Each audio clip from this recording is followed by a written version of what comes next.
All right, it is time.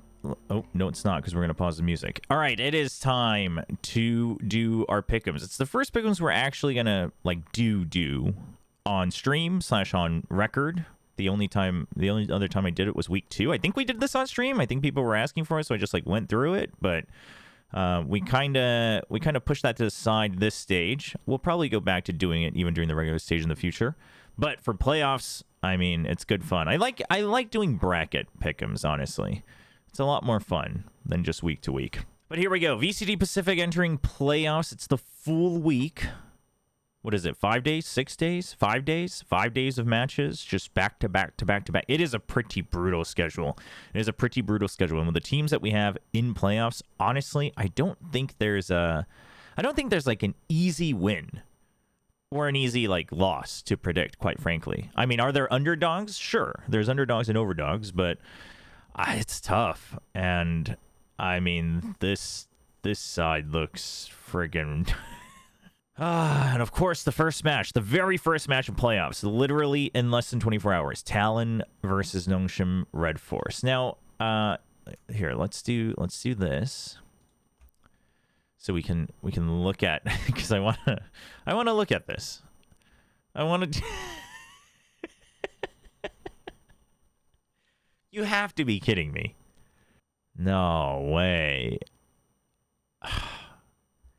All of these, I swear, and this isn't like, I'm not saying I think Nongshim should have won, but all of these were winnable. And not just because they were 2-1s. Like, all of them were winnable. But, well, not the third map. But, like, I feel, actually, did this happen every time? I think it might have. Oh, actually, no, the Ascent was okay. But yeah, it's like you go to the BO3 and it looks rough. So the history does not favor Nongshim. Here, let's do this. I'm gonna record chat. I'm gonna record my as objective as possible Pickem, and then I'll separately draw my own like Hopium Pickem. All right. I think if I wasn't part of the org, I would probably still have been a fan of Nongshim, just because I was obviously like, that's one of the reasons I joined the org. But I think it would have always been like I like them, so I pick them. Quite frankly, I really like the Talon roster as well. And those of you who have followed me for a while know that I've been pretty big on the Talon, system. Let's just call it that. The process. We'll call it the process. I think objectively, if I was not a fan of either team, I think I would lean ever so slightly to Talon. I do. Mostly because as inconsistent as Talon is, like, yeah, week to week, yes, science and all that, but they've also just shown their peak more often this year. Whereas Nongshim, it's a small sample size, right? Like, I think Nongshim just started showing. I would say Nongshim isn't even really showing their peak. I mean, Talon probably isn't their true peak either, but, Talon's shown their good sides. Like, they've shown the potential becoming true more often. Whereas Nongshim just started doing that, and obviously, that could work out even better. Momentum could be on their side, but I think if you're trying to take a third-person objective, I would give the edge to Talon. Like, I would say it's like a 55 to a 60 versus to like a 40. So I'm gonna go with Talon. And it's also their winning week. Although, like, this begs the question, right? Because it didn't happen in stage 1, and it's like, I mean, this time it's like all 5 days in a row, and what happens when they play next? But we'll worry about that when we get there. All right, T1 versus RRQ. This might differ from my votes on Plat Chat, because quite frankly, I can't remember what I voted, because half of it was potentially for entertainment. But, I guess we only did the predictions for these two. But I believe I went with T1, and I'm going to go with it again. I am not fully sold on RRQ. I'm not, because basically, here's why. I think you're going to understand where I'm coming from. All right, so we come into stage 2, Oh, wait, that was it. Okay, we come into stage 2. So obviously they had a rough run at Toronto. Didn't look great. Couldn't figure out the meta. Okay, understandable. You were deep in the tail meta. We come into stage 2. Still haven't quite figured it out. Gets, quite frankly, blasted by GE in the opening match. So I'm thinking, like, okay, it's going to take him time. I have trust. I love the coaching staff. I trust him. It's going to take them time. And then they come back, and they just completely turn and flip the script on Gen G. And so I'm thinking, okay, you clearly understand the Gen G matchup very well, and also it seems like you've already figured out which direction you want to go. So it looks pretty good. Then they come up to Noshim. I've said it during that match as well. I think this was just straight up a class diff. I'm thinking, all right, you know what, RQ, like, all credit to you. You've learned, like, much faster than I thought you would. You adjusted very fast. And then we get to this, the DRX game. And, I mean, maybe it's just because I'm still hungry for, like, a really, really, really, really, really perfect Waylay game. But, you know, they, like, double down on the Waylay double duelist. And, yes, Bind was obviously close. The attacking, like, set plays were cool. I liked the parts of it, but I wasn't quite convinced. Like, it felt like they knew they had a set amount of rounds. And afterwards, they were going to run out of time. This play, like, regardless of the score, on a bigger picture level, it didn't give me the confidence that they were like, we know this meta, it's simply we didn't shoot as well as DRX. It more so felt like DRX was very comfortable with just how other teams are playing right now and figuring their way around it. Granted, they, you know, sometimes get carried by Hyunmin and Flashback, and RNQ was kind of butting their heads against it. I mean, and then, I mean, this happened, which... I mean, okay, so let's say it like it is. All props to Secret. I think it's sick. Jesse Vash called an amazing defense half, just like Crazy Guy did in the first half on that ascent. I think Jesse Vash just had the read round to round. He knew exactly where to set up. But also, RRQ, like, they could have had, like, 2 more chances to win if they just lined up their ults, lined up their buys, etc., and they just didn't do that. And that's something, especially with this roster now, like, I would expect just one VOD review, and you should be able to fix that. But... all I'm saying is I'm not getting the same confidence that I did during playoffs of stage 1. And even, I mean, I guess even then, like, we only really saw it peak during the finals, and then quickly the meta changed. So it's not that I think RQ is weak. Obviously, T1, not looking great either. It's not like I think T1 is a favorite to win the stage. But I think if you're both kind of like, some maps we feel good, some maps we don't, and it turns into a fragging match, I feel like T1 is just going to thrive more on average. Like, Jemkin's going to thrive. We know that. And everyone else has pop-offs on RQ, but like DH looks so solid, and Izu's looking comfy. So I have to, but this is more of a gut check. Like, we got to get the RQ Gen G match. We got to get it. We have to get it. I mean, it's basically the rule, right? You know, like, every movie has to have that romantic interest. Every Pacific stage has to have the banger RQ Gen G game that matters. So we got to put that in the lower bracket. All right. Let's move on to, I guess, yeah, Pacific is the only region that does this correctly. So let's go in order, and we'll go to the upper bracket. DRX versus Talon.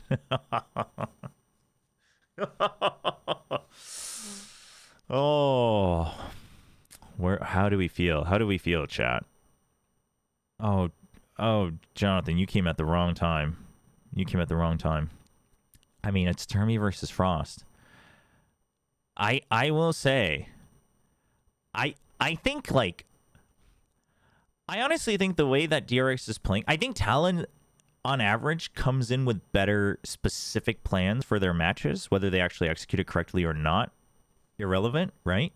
I do think Talon comes in with, like, better curated, crafted strategies. But the rookies on DRX don't feel like rookies. I mean, Talon's getting there, but right now, like, current form DRX, like, well, Hyunmin, quite frankly, I think he had a couple shaky games, but I would say I never really felt like he was a rookie. Like, since his debut this year, he's been rock solid. He's been ice cold. Freeing has looked shaky overall with other things, but he's looking comfier. And then Flashback, also kind of similar to Hyunmin, didn't really look like a rookie last year and continues to just look cold as heck. I mean, Frost might be in their heads. I don't know. But I don't think the players are gonna be. I don't think in server like the matchup's gonna affect them too much. Well, see, this is where we get confused. Hold on, let's look at this. All right, let's do some scientific research. Talon. Because in stage 1,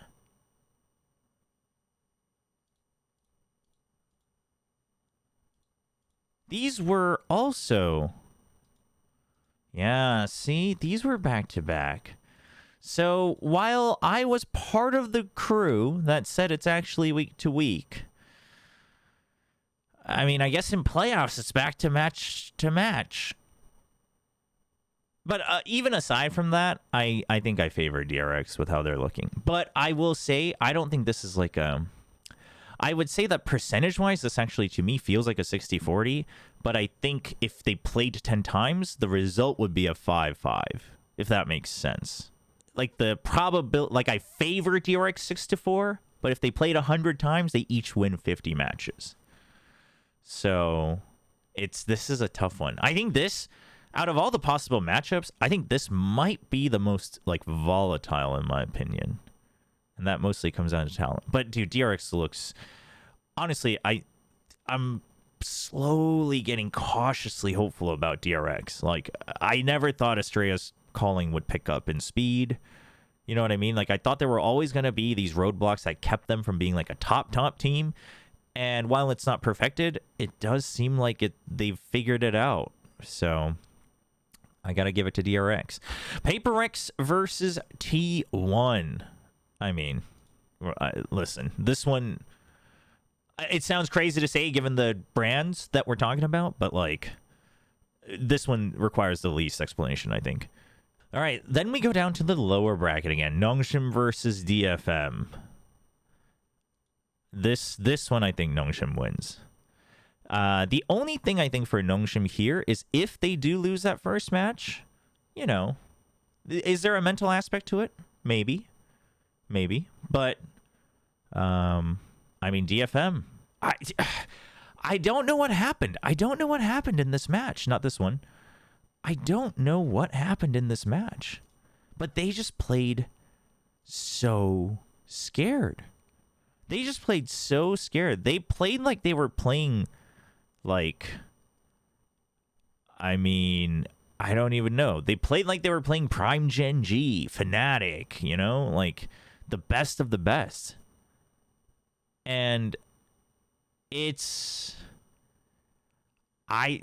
suddenly made me lose all hope. If they play like they did every single other match, yeah, I mean, I would say that then they might be favored like 55-45.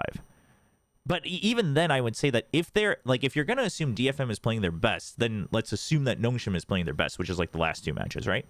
So at that point, I think simply because of May, you give like 55-45.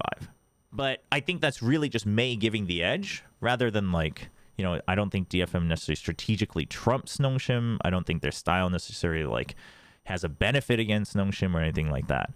I think Nongshim stylistically might have a benefit again. Like, I think DFM has to play at their peak to overcome the stylistic benefit that I think actually Nongshim has over DFM. But yeah, I mean, they rely on May a lot, but it's just like, right? Again, this could be like a VOD review thing. This could be like a, you know, coaching and mental coaching thing that they talk about after this match, and maybe they'll brush it up, right? We don't know. I hope they do, simply just because no matter who they face, I hope they play well, just because the hype's been there. But I mean, just the way they played here. Did T1 play well? Yes, they did. But also, there was no reason going into the match for DFM to play scared, in my opinion. And so to me, it's not a good sign. It's not a great sign. I also do think that their map pool is still kind of questionable. And I think that might have to do a little bit with the confidence aspect.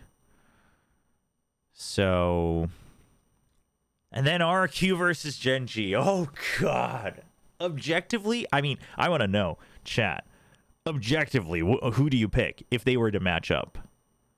Like, let's not try to consider that like RQ just lost a match or anything. Like, just current form, RQ versus Gen G. Who are you picking? Wow, this is the craziest chat I've read. Gen G gonna change stuff up for once. Listen, Torpid Mystery, I'm glad that you're still faithful, because I thought they were gonna do that for the last year and a half. And they have not. Let me tell you that. Let me tell you that. They have definitely not. And quite frankly, I don't blame them, because they only get punished by very, very specific opponents, which one of them is RRQ. And you have to consider that. Oh, I don't know why I closed that last one. Chat, you have to consider that.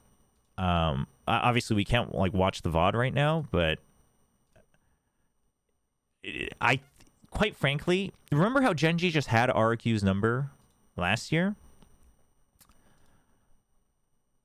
I think the tides are changing, starting with this one. The sample size is small, but the way, like, this is why the VOD's so important. Like, even in this grand final in stage 1, yes, it was Tejo meta, etc. But if you look, like, the way they punished Gen G's Haven, the way that they were calling their defaults, the way they had the read on Munchkin's patterns, it was so Gen G centric. It was, and we talked about it on Plat Chat as well, but like RRQ, known to be a great anti-strat coach. Warbirds, known to be one of the best anti-strat coaches. Personally, I put Crazy Guy up there in knowing exactly what the opponent's going to do and just like going through that flowchart in his head. When you have all of those together against an opponent that isn't really changing things, like they, I always give them credit. Like Foxy9, he added some variants. He doesn't just sit at C main anymore. Sometimes he sits in garage on Haven. Like it's getting there. But I think Gen G just knows, and I think Nongshim proved that if you can really figure out, which, not to like glaze Nongshim, but I think RQ does it very well as well, is that if you can figure out what Munchkin's patterns are, then I think, I just realized they actually lost this Haven, but I do think RQ played it very well. Then I think that's how you beat them. I mean, they won the Haven here. And I don't think Gen G, honestly, listen, I will just say this. If Gen G actually changes things, right? If they actually change things, change timings, change defaults, I'm going to go ahead and just say right now, that's the Lakia factor. It has to be Lakia sitting down with players like Ash and Foxy9 and telling them these extra factors and them getting it. But quite frankly, Ash, we don't really know, but Foxy9, as great as of a player he is, I think it's safe to say that he hasn't been like the quickest to pick up on team things. He's very talented, right? Which makes up for it. So I'm not hopeful on that. But so I would give that credit to Lakia if that happened. But I think RQ has Gen G's number right now. And I do have faith that, let's say even if they did lose to Team 1, I think RQ at this point is not a roster that crumbles just because of that. Like in the past, I would have said that this loss probably hurts them enough that they crumble here, but I think they're stronger than that now. Then I believe it's this one next. So lower round 2. Dude, the lower bracket run is brutal. It is brutal.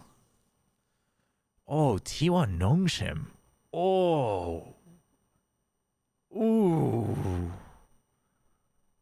Oh. Objectively speaking, see, T1, the reason I picked T1 here is just because of how they looked recently, but like how far does that get them in the bracket is such a mystery to me. If T1's not popping off, I would say Nongshim sweep them. I think that's crazy. I think people really, I think because of how bad some of the lows, or how bad comparatively some of the lows look for T1, I think a lot of people actually underrate T1. I think you just forget that on any given dime, like, just because they're not popping off, I don't think they're a team that gets, like, swept. I think if this was RRQ, Nongshim would lose. See, I was just thinking that. See, I think if Nongshim's playing RRQ, Nongshim loses. I do, actually. But T1 gets a power up against Korean teams. Also kind of true. I'm going to give this to Nongshim, though. I don't know. I don't have that much faith. And people are going to look at this and be like, well, how would you pick T1 over RRQ if you think Nongshim would lose to RRQ? And it's like, well, that's not really how matchups work, but, you know, that's fine. Great. Leave a comment if you don't believe in this one. Appreciate it. Thanks for helping the algorithm. Talon RRQ. RRQ wins this. Like, red light, green light, sure, but I think RRQ basically kind of feels like old Gen G now, where they're able to bounce back pretty quick, and when they do, like once they lock in again, they really lock in. Talon's tough, but I think RRQ wins that. DRX PaperX. Oh boy. Nongshim are basically number 3 worldwide right now. What a brilliant first message to type in this chat. You're amazing. I do not believe PaperX will try in this game. You know, it is always... There's no... I mean, the thing is like... the meta's most likely gonna shift a bit more, like, even without a big patch going into champs.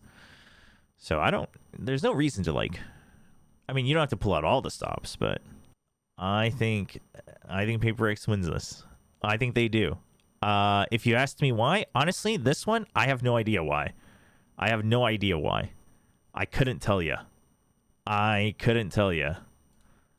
But I think...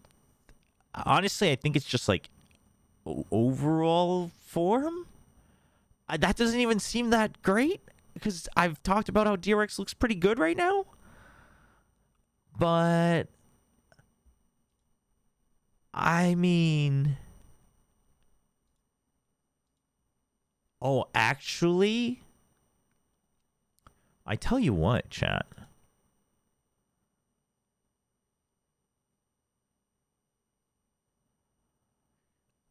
Okay. PaperX is losing one of these. But I think it has to be DRX. Although DRX surely aren't that silly. But PaperX has to play Corrode here. They do. Otherwise, they're not really going to get a good chance. I mean, I guess they could force in the grand finals, but that sounds kind of crazy. Yeah, they left it open on this one. Yeah, I was about to say they left it open on one of these. They left it open against Boom Esports. It never got there.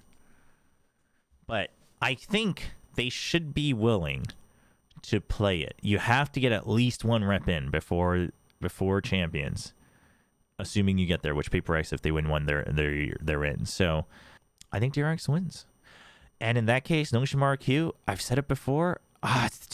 This I know I said this is the objective Pickem, but like this does hurt. This does hurt to say, but I think RQ just is gonna be. I do think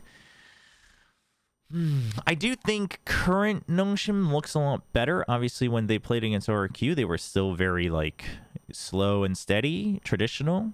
I do think current Nongshim will make this a lot more interesting. But basically, I feel like if Nongshim were to face RRQ here, I think it would actually be so sick. If Nongshim, we'll talk about this now because this is the objective tree. If Nongshim, because I think RRQ is the type of team that will show your weakness. Right? They're such a good anti-team. They've got a really steady IGL. They've got a great duelist, right? Like, et cetera, et cetera. So if you play against RRQ, I think that VOD is always so valuable. Talon, yes, they do anti, but the execution of it itself is going to turn into such like spectacle and firefights, et cetera, that while Talon might have done the prep, I don't think it's going to be as easy on the receiving end for the players to be like, wow, they really picked us apart.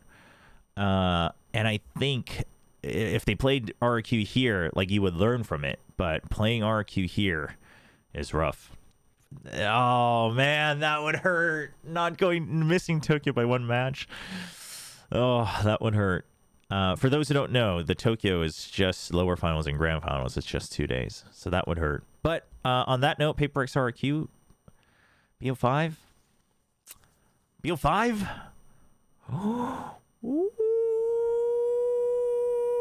But I do think this is going to be in, you know what, Tokyo, etc. I think Paper X wins this. Can they make the double ban? Can they overcome the double ban in the grand finals? I think DRX. I think DRX just is going to play their like full hearts out if they get to the grand finals. Although I do think, chat, that if DRX and Paper X were to play Haven, chat, I'm gonna give the benefit of the doubt. I'm gonna have faith that Paper X has figured out how to use Wayla Yoro on attack, and they're gonna smash DRX on Haven if they play. But we'll see if it gets there. This is it. This is gonna be the objective Pickem, or as objective as can be. So what does this mean for champs? So these two make it to champs, obviously. I think DRX's points is going to matter for other teams, so let's write that in. That's 7-5. So they get 7, they get 5, they get 4. Wait, no, they don't get 4. Get out of here. 4, and Nongshim gets 3. So that would put Paper X at 20. So Paper X 20, DRX 19, but they auto qualify. That is, in fact, an R. RRQ at 15. Oh, that's like just enough. Oh, and then, dude, and then T1. Oh, dude, if this happens, Gen G is going to be kicking themselves in the butt for losing to us. Dude, oh, man. Yeah, because then Jen would be sitting at 12. And then Nongshim would be at 9. Yeah, at 5th or 6th place. Honestly, here's the thing. The reason I'm okay with this objectively is, like, I think this is still, like, pretty hope. I think this still has a decent amount of hopium in it. Honestly, top 6 in championship points, especially given the relatively disappointing start to the year. And then, I mean, you know, let's say you make top 4. Like, top 4 is, for an Ascension team, chat, we have to remember, top 4 for an Ascension team is actually crazy. It's just that G2 and, like, XOG and DRG kind of skew everything. But honestly, it's not even about Gen G losing to Nongshim. T1 winning Masters is what does it. T1 winning a Masters is huge. I would assume that the champ seeding is this, because you take these two first, right? These two first, and then these are qualified afterwards. So I would assume that the seeding is this way, which I think was the same thing last year. Obviously not the exact same format. Okay. All right. So there it is. Feast on it. This will go up separately, so let me know down in the comments below what you think. This is my objective version, but stick around because we're going to do our Hopium, Copium, Huffin' and Puffin version, and we'll see how that goes. We do have the group set up as well, so make sure you join that. It's pinned in the chat. It's on our Discord. I'll leave it down in the comments below as well. Let's do a Hopium, Copium, SLURP version. You know what? I like that. The SLURP version. You know, most traffic lights in the world don't operate like light sticks. Okay, chat? They don't just have like one color or just 2 colors. They actually have 3 colors. So while everyone thinks there's just red and green, there is a yellow in between. And sometimes you're a team like Talon, you put your foot to the pedal and you speed through and you make it just in time. But other times you get caught, you get stopped, and you get a ticket. And so they're going down, no green light for you. You went too fast. No good. No good. All right, so Talon's going to lose that one. Forget that. I do think, chat, I do think that this would be the best shot that Nongshim has had. Because when they were playing before, Nongshim was still trying to play their own style, but in a meta that they didn't quite understand or work very well with, and they still went 2-1. So now they've cleaned up. All right. You can't there's not too much to ante for Nongshim right now. There's not enough VODs. I mean, you know, Frostier's that he's probably gonna laugh in my face, but it doesn't matter. There's only 2 VODs. All right, there's not much that you can pick apart. I do think that the confidence is there, and I think they'll get through. The Hopium Copium version for RRQT1, honestly, Hopium and Copium for the RQ Gen G match. I'm sorry, RQ. I just need my storyline. Meanwhile, Nongshim DRX. Oh, I mean, listen, DRX handed us our first lesson of the year. They taught us what it felt like. They taught us what true defeat felt like ever since Nongshim took a full stage to recover. They're freaking back in it. RB knows everything. RB knows everything about Termi. He knows everything about Termi. He freaking played every single role for Termi. He knows exactly what he's thinking. And Mako, get out of here. RB, he could probably become a better controller than Mako. Nongshim Reference is going to beat DRX. We're getting revenge. It's going to be great. PaperX T1, I mean, that one doesn't change. Sorry, T1, that one, in no way are you winning that one. Okay, Talon DFM. Oh, I mean, listen. I mean, Talon, if you lose to Nongshim, you're losing to the wave. You're losing to the wave. I mean, nobody's stopping this wave. Nobody's stopping May standing at the stage in Tokyo. All right, he's going to pull out all the stops. And he's just going to say, Primi what? Primi who? And it's going to be freaking May time. It's the generation of May. And so DFM going to win this one. It doesn't even matter. It's literally just going to be the May show. It's not even going to be about strategy. May does have the best wave in the world. That is so false, but they'll still win. And then RRQ versus Gen G. I mean, this one doesn't change. RQ wins. Sorry, Gen G. T1 DFM? I mean, listen, DFM's going to be out for revenge for their Zeta brothers, right? T1 invited Zeta to come out to Incheon, to Inspire Arena, didn't even give them individual walkouts, and then just stomped them in front of a home crowd that was screaming their lungs out. You think DFM's just going to stand by? You think May's just going to sit there and be like, yeah, it's okay. It's okay for you to disrespect the Japanese teams. That's all good. No, they're not going to do that. Right, May's going to sit DH down. He's going to tell T1 that they are not the best team in Pacific, that Buzz is delusional, and May's just going to keep on going wave by wave all the way to Tokyo. DRX versus RQ. This one actually,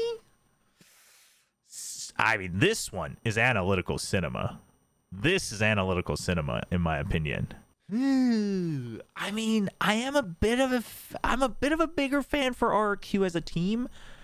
But I am such a fan of Hyunmin. Oh, I'm such a fan of Hyunmin. Oh, man. Wait, what has to happen? Hold on. Let me phrase this question correctly.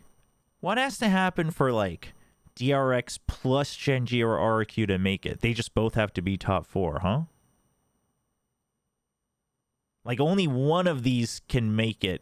Unless they're both top 4, yeah?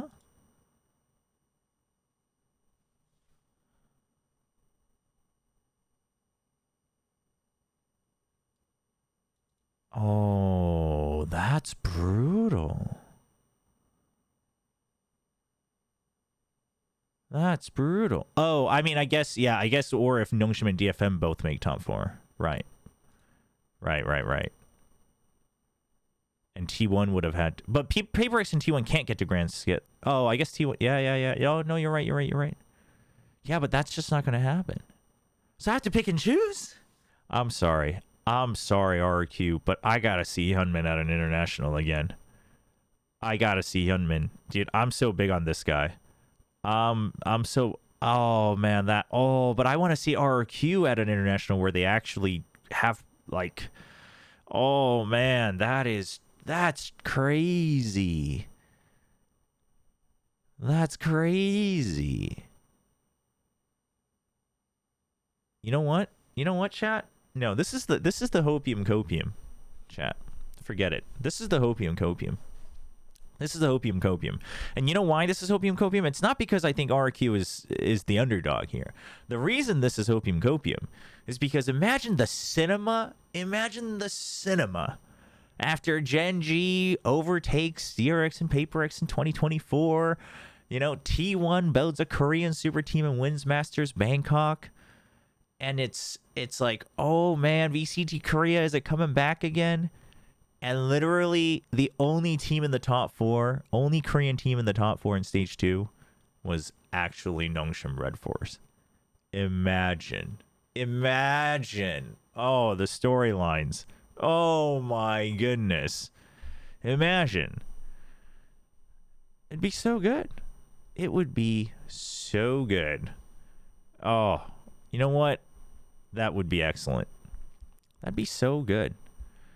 And then Nongshim just goes on to win champions, and Mako still doesn't have an international trophy while everyone else has left and gotten one. Oh my god. Oh, the storylines. Oh my gosh. And then we're primed to make a really depressing, sad documentary about Mako, and then he makes a run back in 2026, chat. Oh man, the movies write themselves. Friggin' Hollywood, sign me up. Listen, I'll direct it. Oh, bring me to this. Let's freaking go. Well, Zest isn't on a team, so he doesn't have a shot. So he's chilling on the Korean analyst desk. Which, by the way, Zest was the only guy who predicted Nongshim, so like he gets extra brownie points. But anyway, all right. So in that Gen G match. Anyway, so that's the storyline. Let's move on then. Okay. But chat, can we just all agree that this would be an absolute banger? I know this is the Hopium Copium, but like this would be so fun. This would be so fun. And the Nongshim team like wants this. They want it not because they think they can win, but like they've said it in the interviews that I've done with them where they've scrimmed with PaperX, but they know that PaperX is different. They're different when they're on the stage, and they want to know what that feels like. They want to know what would happen. And I think all of us agree. We need it. You know what? No, PaperX. Trust, chat, trust. DFM RRQ. So RRQ is at champs by this point. I mean, listen, if DFM's beating Talon and T1 at that point, I mean, they are cruising, full steam ahead. They're just going all the way so that they can play at Tokyo, and then at the lower final, they'll have been at Tokyo. Mabel relax. The dream came true. He's playing VCT Pacific in front of the Japanese fans at Tokyo, and so therefore, he's already reached his goal. They lose the BO5, and Nongshim makes the comeback, rematch, revenge victory. And you know what? G2 thought they were all that, but Nongshim Red Force is going to flip the entire world on its head. Let's freaking go. Nongshim Red Force winning VCT Pacific Stage 2. Okay. Yeah, so this is it. So that's going to be it for this one. If you're obviously live on the live stream, we're going to check out a couple of yours right now on Discord and in the group if you've already joined. But of course, for all of you watching after the fact, let me know down in the comments below what you think about both versions. Which one do you like better? Which one do you think is more realistic? And of course, tune in to the watch parties. It's going to be every single night here in VCT Pacific. That's going to be it for this one. Hope you guys enjoyed it. Make sure you leave a like and a comment for the algorithm. And if you enjoy the content, please subscribe to the channel. That's it for this, and I'll see you guys next time.